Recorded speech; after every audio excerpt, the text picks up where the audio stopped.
특별히 전도의 비전을 품는 사람들에게는 참 심금을 울리는 그런 감동이 있는 영상입니다. 저도 아마 이 영상을 최소한 20번 이상은 본 것 같습니다. 사역을 하다가 때로는 막히기도 하고 또 지치기도 하고 때로는 그 힘든 상황이 있을 때 저도 모르게 이 영상을 이렇게 클릭을 하게 됩니다. 그때마다 제 가슴이 다시 한번 뛰기 시작하고 열정이 회복하는 것을 순간순간 경험을 하게 됩니다. 오늘 이제 사순절 기간에 저희들이 예수님의 행적에 대한 말씀을 같이 나누고 있는데 이제 3월 12일 화요일에는 특별히 코로나로 쉬었던 전도대 사역이 시작을 하게 됩니다. 그래서 예수님의 말씀을 통해서 또 전도대원들뿐만 아니라 복음의 비전을 가지고 함께 나아가는 우리 모든 성도님들에게 오늘 주신 말씀을 통해서 하나님께서 큰 은혜 주시기를 간절히 바랍니다. 오늘 요한복음 4장 우리가 봉독한 말씀, 예수님과 제자들 사이의 대화입니다. 예수님께서 유대 지역을 떠나서 갈릴리라는 곳으로 가실 때 사마리아라는 지역을 통과하게 되는데, 그곳에 수가 성의 한 우물가에서 예수님이 한 여인을 만나게 됩니다. 그곳에서 예수님과 여인 사이의 대화가 진행이 되다가 그 여인이 그곳에서 예수님에 대한 눈이 열리게 되죠. 그래서 예수님이 누군가 라고 여인이 거기에서 깨닫게 되고 믿어지게 되고, 그래서 자기 물동이를 던져버리고 자기 마을로 이 예수님을 증거하기 위해서 이제 들어가는 것입니다. 그런 찰나에 이제 제자들이 예수님께 대접할 음식을 구해가지고 예수님에게 이제 오시는 겁니다. 그래서 와서 예수님에게 4장 32절 이제 말씀해 보시면은 제자들이 이제 이 음식을 드리는 거예요. 그때 우리 예수님이 이렇게 말합니다. 이르시되 내게는 너희가 알지 못하는 먹을 양식이 있느니라. 그때 제자들이 예수님께 누가 잡수실 것을 갖다 주었나 이렇게 말하죠. 그러니까 제자들은 예수님이 말씀하신 이 양식을 음식으로 생각을 했던 거죠. 그러나 예수님은 전혀 다른 차원의 양식의 말씀을 이제 하신 것입니다. 예수님이 말씀하신 양식이라고 하는 것이 뭘까? 34절 말씀에 보면 나의 양식은 나를 보내신 이의 뜻을 행하며 그의 일을 온전히 이루는 이것이니라 이렇게 말씀합니다. 여러분, 예수님께서 말씀하신 양식은 하나님께서 나를 보내신 이의 뜻을 행하고 그것을 온전히 이루는 것이다라고 말합니다. 나를 보내신 이의 뜻이 뭘까요? 우리는 이 말을 사명이라고 말을 합니다. 우리가 살아가기 위해서는, 그리고 어떤 일들을 잘 감당하기 위해서는 힘이 있어야 됩니다. 그것을 위해서 반드시 우리는 음식을 잘 섭취해야 하죠. 그러지 못하면 우리는 우리에게 주어진 일들을 제대로 감당할 수가 없습니다. 그래서 양식은 우리 인간에게 필수적인 것이라고 할 수가 있습니다. 그런데 우리 예수님은 오늘 말씀, 사명이 양식이다라고 말씀합니다. 그 말은 우리 인간에게 있어서, 사람에게 있어서, 특별히 그리스도인들에게 있어서는 사명도 양식이다라는 것을 말씀합니다. 여러분, 이 세상에서 제일 힘든 일이 무엇인 줄 아십니까? 우리가 TV 같은 데 보면 극한 직업이라는 그런 프로그램들 있잖아요. 그걸 가끔 이렇게 보면 얼마나 참 힘들게 일하시는 분들이 많은가라는 것을 우리가 보게 되는데요. 사실 가장 힘든 일이 뭐냐면요, 할 일이 없는 것, 그것이 가장 힘든 일이라고 할 수 있습니다. 우리가 일을 막 하다가 지쳐서 이제 좀 며칠 좀 푹 좀 쉬었으면 좋겠다 이렇게 생각을 하고 이제 쉬기 시작합니다. 한 3일 동안 집에 푹 쉬면서 이리 뒤척이다 저리 뒤척이다 하다 보면 한 3일 정도 지나면은 일도 안 했는데 허리가 아프기 시작하고, 그리고 내 마음속에 어떤 생각이 떠오릅니까? 일하면 좋겠다, 빨리 일하는 자리로 갔으면 좋겠다라는 마음이 우리 안에 이렇게 불쑥불쑥 올라오는 것을 보게 됩니다. 우리의 몸도 가만히 있으면 건강해질 것 같은데 더 시들어지고 더 망가진다고 그러지 않습니까? 몸도 부지런히 사용하고 열심히 일을 해야 오히려 건강해지는 것을 볼 수 있습니다. 은퇴하신 분들이 갑자기 쇠약해지는 이유는 할 일이 없어졌기 때문이다라는 거죠. 그렇다면 여러분, 우리 예수님이 말씀하신 양식, 이 사명은 무엇일까? 35절에 우리 주님이 이렇게 말씀합니다. 너희는 넉 달이 지나야 추수할 때가 이르겠다 하지 아니하느냐? 그러나 나는 너희에게 이르노니 너희 눈을 들어 밭을 보라, 희어져 추수하게 되었도다. 예수님이 말씀하신 양식이라고 말씀하신 그 사명은 바로 이 말씀을 통해서 우리에게 추수하는 것이다 라고 말씀을 하십니다. 여러분, 예수님께서 이 말씀을 보시면은 하나의 격언을 말씀하세요. 씨를 뿌리면 추수할 때까지 넉 달이 걸린다라는 겁니다. 이건 어떻게 보면 아주 자연의 법칙입니다. 그런데 이것이 격언으로 사용이 되어지면 그 뜻이 무엇이 되냐면 매사에 조급하지 말아라, 기다려라, 그리고 천천히 가거라, 그런 격언이 됩니다, 이 말씀이. 그런데 이 말씀을 툭 던져놓고 우리 예수님이 뭐라고 얘기하냐면 나의 생각은 좀 다르다 이렇게 말씀하시는 거예요. 그러면서 예수님이 눈을 들어서 밭을 봐라, 바로 지금이 추수의 때다 라고 예수님이 그렇게 말씀하십니다.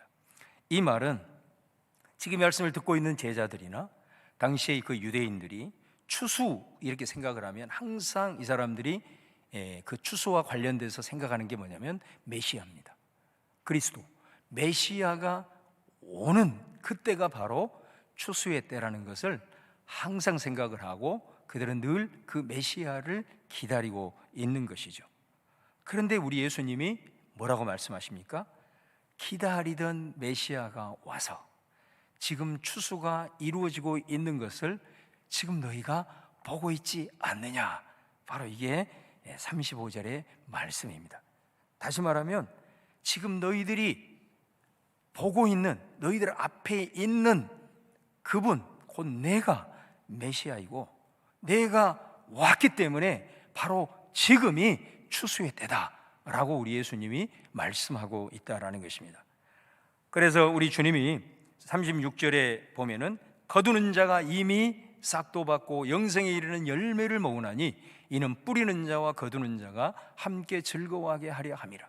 예수님이 지금이 추수의 때라는 것을 제자들에게 말씀을 하고 난 다음에 추수와 관련하여 두 가지의 표현을 합니다. 그게 뭐냐면 하나는 거두는 겁니다. 우리가 추수하면은 거두는 것을 생각을 하잖아요. 근데 예수님이 여기에서 한 가지 더 말씀해요. 그게 뭐냐면 뿌리는 것을 말씀하고 있는 것을 봅니다. 일반적으로 자연의 법칙은 씨앗을 뿌리면 한 4개월이 지나면 대체적으로 이제 거두게 되는데요. 여러분, 특별히 이 복음의 씨앗을 뿌리고 복음의 열매를 거두는 그 때는요, 우리가 자연의 법칙처럼 어떤 일정한 시간이 지난다고 해서 자연스럽게 맺혀지는 것이 아닙니다. 다시 말하면 뿌리는 즉시 거둘 때도 있고요, 또 어떤 경우는 거두지 못하고 평생 뿌리는 경우도 있습니다. 또 어떤 경우는 자기가 뿌리지도 않았는데 거두기만 하는 경우도 있는 것입니다. 그래서 이 거두는 것은 사실은 철저하게 하나님의 때에 그리고 하나님의 주권 가운데 이루어지는 것을 봅니다. 근데 36절 하반절에 우리 예수님이 뿌리는 자와 거두는 자가 함께 즐거워한다. 추수는 분명히 거두는 건데 여기서 뿌리는 것을 등장을 시키면서 뿌리는 자와 거두는 자가 함께 즐거워한다 이렇게 말씀합니다. 여러분, 이 말씀 속에는 어떤 의미가 담겨 있을까요? 뿌리는 자가 자기가 뿌리는 것을 거두지 못한다고 해서 안타까워할 필요가 없다는 것입니다. 비록 그가 이 땅에서 거두지는 못했지만 반드시 그가 뿌리는 것은 누군가를 통해서 어떤 방법을 통해서든 반드시 거두게 되고, 그리고 마지막 날 우리가 하나님의 나라에 가서 그 영광을 누가 누리느냐? 거두는 자만 누리는 것이 아니라 그 거두게 되도록 뿌리는 사람과 함께 그 영광을 누리고 함께 즐거워한다라고 하는 말씀인 거예요. 여러분, 우리가 보통 거두는 자에게 상을 주고 인정을 해주는 경향이 많잖아요. 우리 연말에 되면 전도시상도 아마 그런 입장에서 이루어지는 것이라고 봅니다. 그런데 천국에서는 거두는 자만이 아니라 그것을 뿌리는 자에게도 상을 준다. 그 말은 거두는 자 못지않게 뿌리는 자가 중요한 것을 우리 예수님이 이 말씀을 통해서 강조하고 있는 것을 봅니다. 그러므로 뿌리는 자는 내가 뿌린 것을 내가 직접 거둘 수도 있지만 그러지 않을 수도 있다라는 것입니다. 그러나 뿌린 것은 반드시 거둔다라고 하는 이 예수님의 말씀, 이 예수님의 말씀을 확실하게 붙들 때에 우리는 뿌리는 자가 될 줄로 믿습니다. 또 거두는 자는 누군가가 뿌렸기 때문에, 누군가가 눈물로 심었기 때문에 그 때가 돼서 내가 거둘 수 있는 은혜를 누리는구나, 이런 마음을 가지고 항상 겸손한 마음을 잃지 말아야 함을 우리는 이 말씀을 통해서 다시 한번 깨닫게 됩니다. 37절 8절을 그 말씀을 하고 계시는 겁니다. 37, 8절에 보면 한 사람이 심고 다른 사람이 거둔다 하는 말이 옳다. 그러면서 내가 너희로 노력하지 아니한 것을 거두러 보내었노니, 너희가 지금 거두는 사람들인데, 추수하는 사람들인데, 봐라, 너희 이전에 다른 사람들이 이것을 위해서 얼마나 노력했는지, 얼마나 뿌리기 위해서 눈물을 흘렸는지, 얼마나 이 일을 위해서 노력하고 수고했는지, 이거 말하고 있는 거예요. 그들의 노력이 있기에, 그들의 뿌림이 있었기에, 그들의 심는 것이 있었기 때문에 너희들이 이제는 거두는 것은 그들의 뿌림의 그 노력에 참여하는 것이란다 라고 우리 예수님이 말씀하고 계시는 것이죠.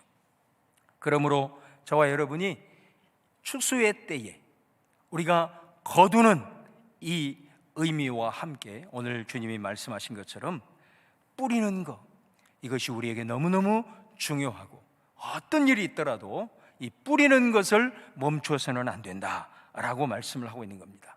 여러분, 내가 늦었다 하고 포기하지 말고 바로 지금 우리가 열심히 뿌려야 될 때임을 기억하고 때를 얻든지 못 얻든지 늘 뿌리는 여러분이 되시기를 주님의 이름으로 축원합니다.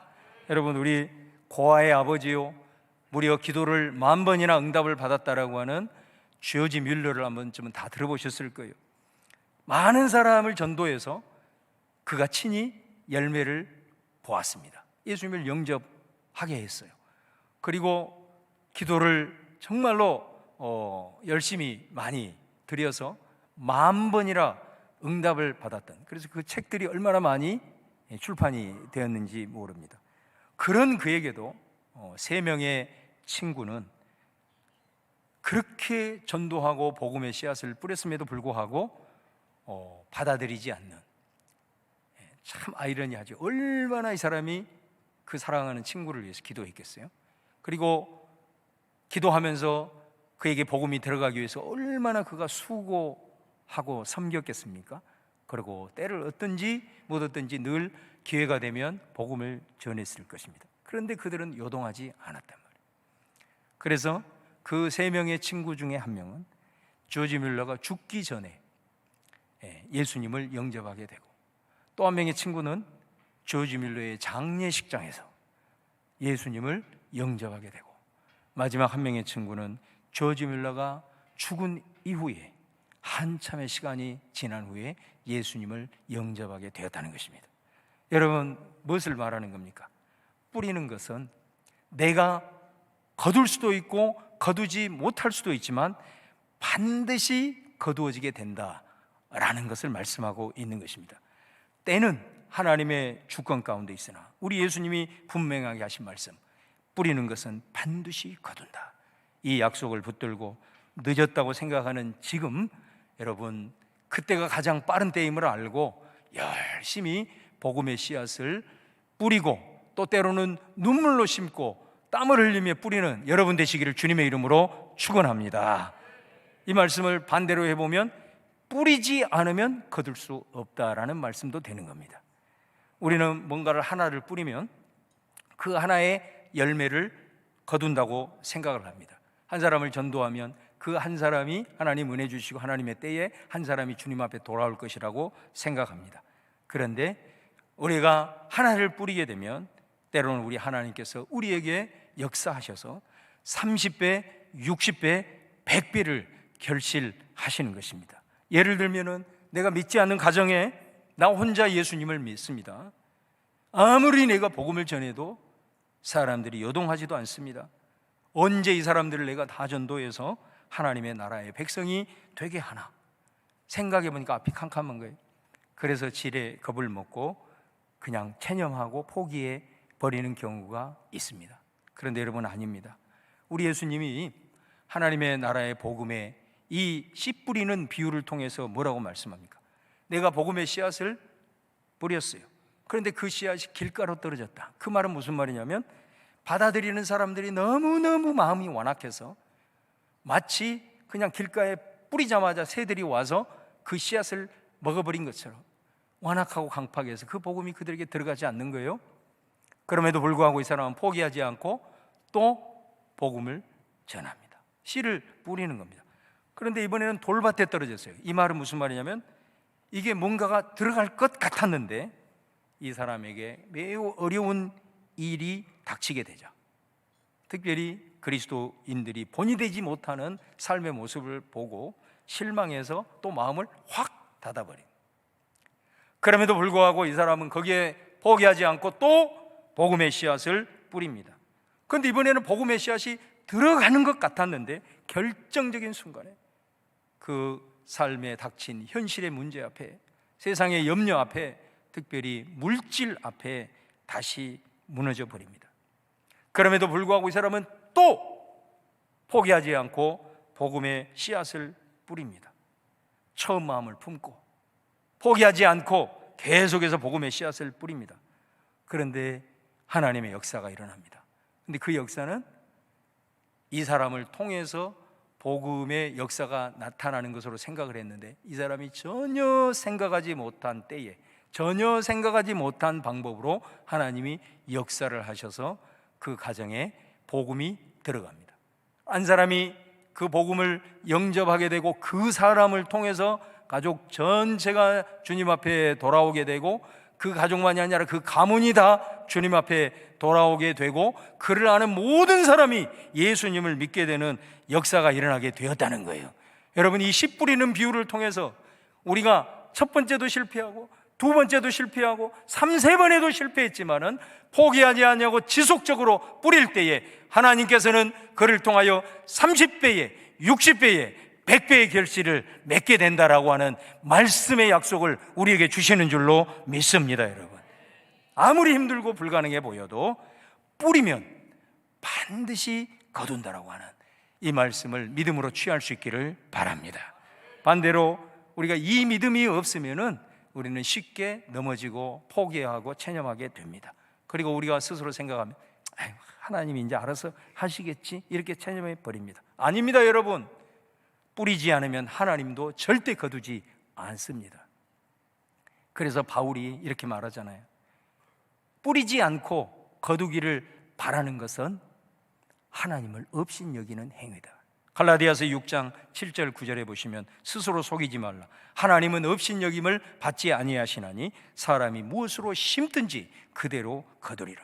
자기의 육체를 위하여 심는 자는 육체로부터 썩어질 것을 거두고 성령을 위하여 심는 자는 성령으로부터 영생을 거두리라. 9절 말씀 같이 한번 봉독하겠습니다. 시작.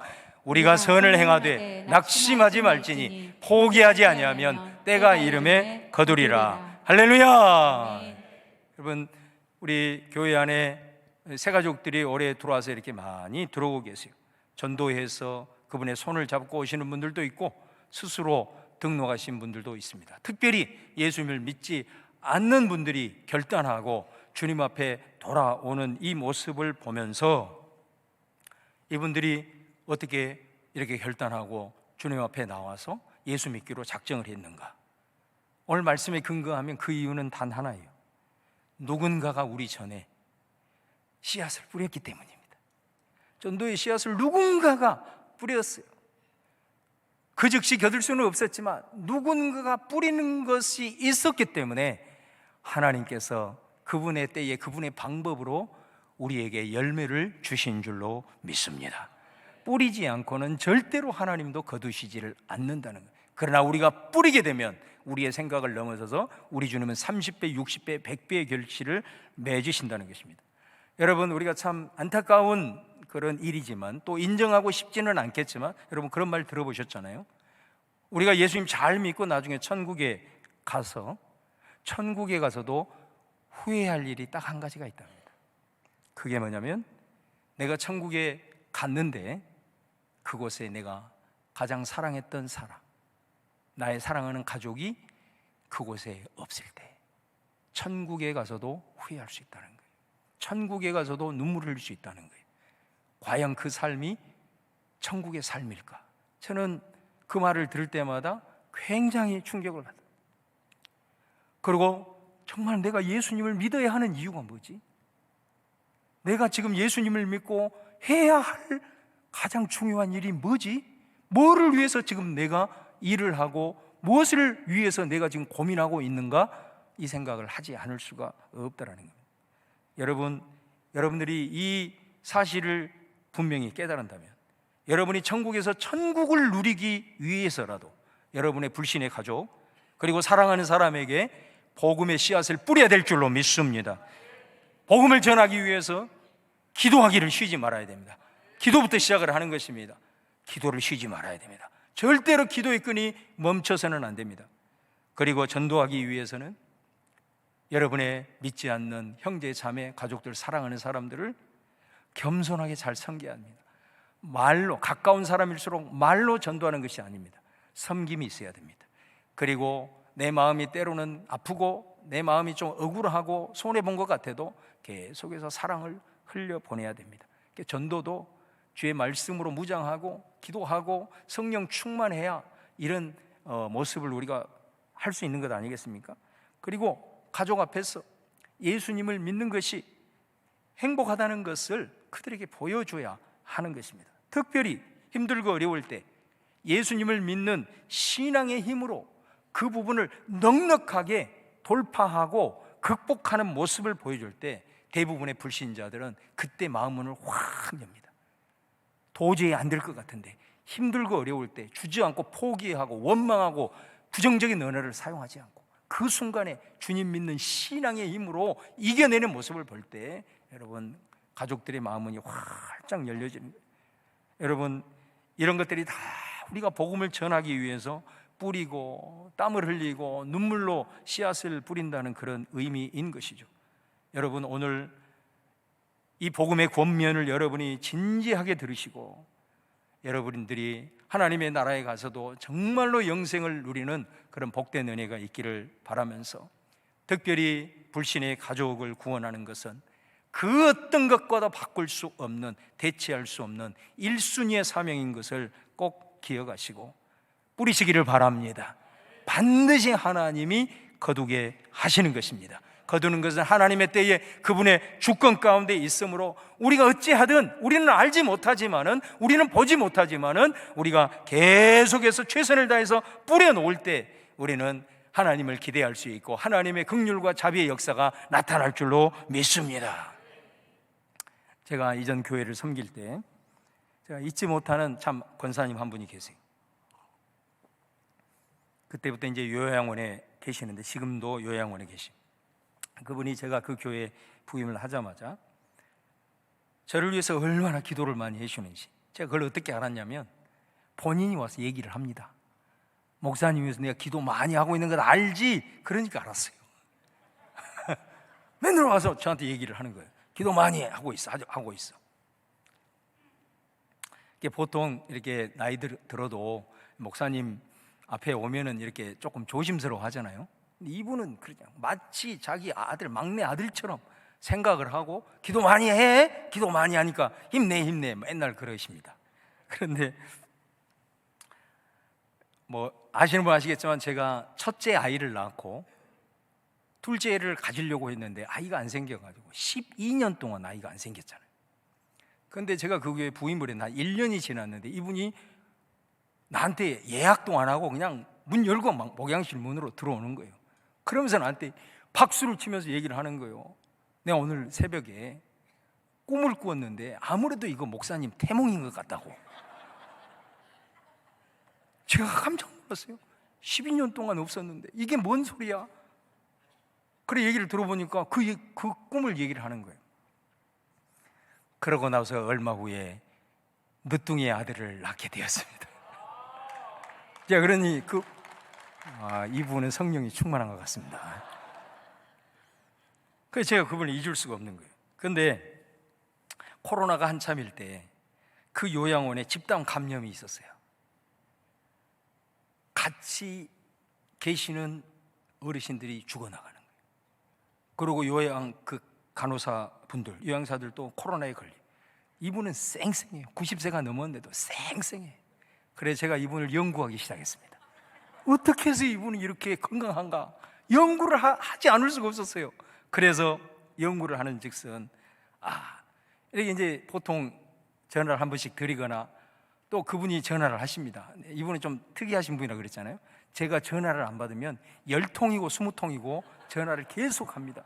그래가지고 열어보면은 막 한 10통, 15통 이렇게 찍혀 있습니다. 제가 안 할 수가 없는 거예요. 전화를 하는데 이분의 기본 레파토리가 있습니다. 전화를 하면은 제가 여보세요 권사님 이 말이 떨어지자마자 그분이 따발총처럼 다다다다다다다 하시는 기본 레파토리가 있는데 자 그걸 소개를 해드리겠습니다.